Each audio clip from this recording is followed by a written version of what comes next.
Gracias por escuchar REED-BBS.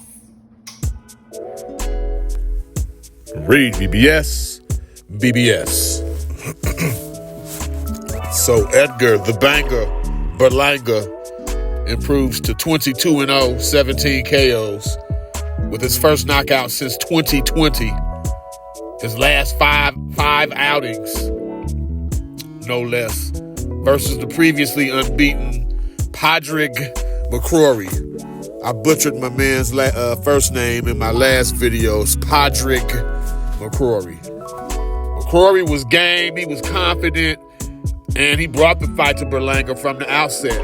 Berlanga was pretty passive initially, not even looking to counter, really, just moving, evading, defending McCrory's attacks.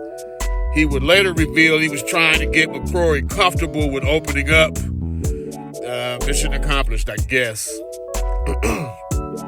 There's also a belief that Berlanga questions his own chin. And he got dropped like 3 or 4 fights ago. We all know he got dropped in sparring too.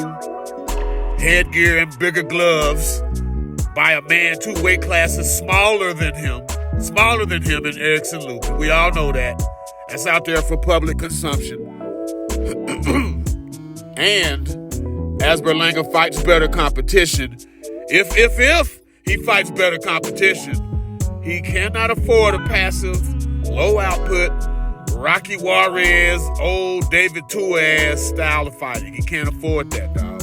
But I digress. Berlanga, he eventually opened up himself on McCrory and finally started exchanging and answering McCrory's offense. Some good body shots in the third, some telling head shots in the fourth. There was a flagrant elbow in a clinch and a low blow from Berlanga. No qualms, and he gave no fucks. Yeah, he was fighting dirty. He was. Ain't no 2 ways about it. He kept breaking McCrory down. He busted him up, whooped his ass in the 6th, and he ended the damn fight. It was nothing earth-shattering or earth-changing or particularly revealing, and we didn't learn anything about Edgar Berlanga. But it was refreshing to see him back to his KO ways. I can say that. It could be enough to propel Berlanga into a May 4th date with Canelo, and it should be enough to propel Berlanga into a fight this year versus Jaime Munguia at the very least. Canelo, maybe that's 2 fights away. We should get Munguia this year, if not next. Because the thing is, Berlanga's slow of foot. He has very, very deliberate footwork. He doesn't seem to fully trust his chin, and maybe not his cardio either. Thus, the Rocky Juarez, David Tua low work rate, punch per minute ass shit. Maybe that's why.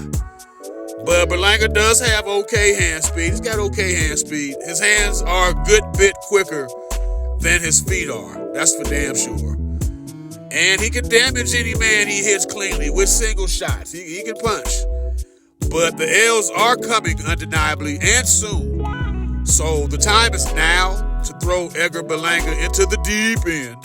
Go ahead and throw him over there. You can sell the Mexican versus Puerto Rican rivalry with Canelo or Munguia. And those are the only Berlanga fights worth entertaining in the foreseeable future, man. It's just like that.